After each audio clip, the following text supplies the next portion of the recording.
বাঙালির প্রিয় ইলিশের কৃত্রিম প্রজনন এবং সংরক্ষণে নতুন দিগন্তের সূচনা হলো। ICAR কেন্দ্রীয় লবণাক্ত জলজ মাছ গবেষণা প্রতিষ্ঠানের অর্থাৎ সিবা কাকদ্বীপ কেন্দ্রে উদ্বোধন করা হলো অত্যাধুনিক স্যালিনিটি গ্রেডিয়েন্ট রিসার্কুলেটরি অ্যাকুয়াকালচার সিস্টেম অর্থাৎ RAS। বিজ্ঞানীদের দাবি, এই প্রযুক্তির মাধ্যমে ট্যাঙ্কের ভেতরে সমুদ্র এবং নদীর প্রাকৃতিক পরিবেশের অনুকরণ করে জলের লবণাক্ততা নিয়ন্ত্রণ করা হবে, যা ইলিশকে কৃত্রিমভাবে ডিম পাড়তে উৎসাহিত করবে। ইলিশের কৃত্রিম চাষের ক্ষেত্রে একে বড় মাইল ফলক ধরা হচ্ছে। অনুষ্ঠানে উপস্থিত ছিলেন সুন্দরবন বিষয়ক প্রতিমন্ত্রী দীপঙ্কর জানা, শিবার অধিকর্তা ডক্টর কুলদীপ কে লাল এবং প্রধান বিজ্ঞানী দেবাশিস দে।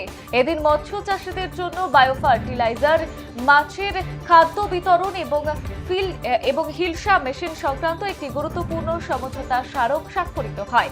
আর এই প্রকল্প সফল হলে ভবিষ্যতে বাজারে ইলিশের যোগান বাড়বে এবং দাম আম জনতার নাগালের মধ্যেই আসবে বলে আশাবাদী গবেষকরা।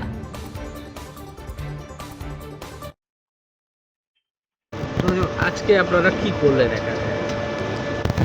আজকে যেটা উদ্দেশ্য ছিল, আজকে আমরা চাষি ভাইদের ডেকেছিলাম একটা সার্বিকভাবে এখানকার যে নোনা জলের মাছ চাষ সম্বন্ধে কী কী সমস্যা আছে সেগুলো শোনার জন্য, এবং আমাদের যে সমস্ত প্রযুক্তি আমরা এই কাকদ্বীপ গবেষণা কেন্দ্রীয় নোনা জলজি পালন অনুসন্ধান সংস্থার পক্ষ থেকে যে সমস্ত উদ্ভাবন করছি, এই পরিবেশ বান্ধব প্রযুক্তি ওনাদেরকে জানাবার জন্য, যাতে করে ওনারা আগামী দিনে সেগুলো নিজেদের পুকুরে সেই প্রযুক্তিগুলোকে ব্যবহার করতে পারেন। যেমন আমাদের প্রযুক্তির মধ্যে আছে, আমরা বলেছিলাম কম খরচে চিংড়ি প্লাস বলে চিংড়ির খাদ্য, এবং মাছের বর্জ্য থেকে যে জৈব সার প্ল্যাঙ্কটন প্লাস এবং হর্টি প্লাস, এইগুলো প্ল্যাঙ্কটন প্লাসগুলোকে ইউজ করে যাতে পুকুরে তারা প্রাকৃতিক যে খাদ্য তার উৎপাদন বাড়াতে পারে এবং মাছের খাবার হিসেবে সেগুলো ব্যবহার হবে। इंग्लिश में हिल्सा का ये जो आपका जो हिल्सा जो है वो माइग्रेटरी फिश है, तो उसका एक सिस्टम कॉम्प्लिकेटेड है। तो ये उसको सिमुलेट करने के लिए बनाया गया है ताकि उसको तीनों जो fresh water, brackish water, marine ecosystem में वो बढ़ती है, तो उसमें उसको नेचुरल जो उसका लाइफ साइकिल है उसके अनुसार इसको सिमुलेट किया जा सके। उम्मीद है, क्योंकि हमारे पास ऑलरेडी उसका ब्रूड स्टॉक फीड बनाया जा चुका है, जिससे वो मैचुरेशन स्टेज 5 तक आ रही है, सक्सेसफुल फीड है। तो अब आर्टिफिशियल फीड भी है, ब्रूडर भी है, तो अगर ये फाइनल मैचुरेशन अगर हो जाती है तो हिल्सा का आर्टिफिशियल ब्रीडिंग पूरा हो जाएगा। ইনভাইটে আমি এসেছিলাম। আজকে আজকে আমাদের ডাইরেক্টর সাহেব এসেছেন চেন্নাই থেকে, এসিবার।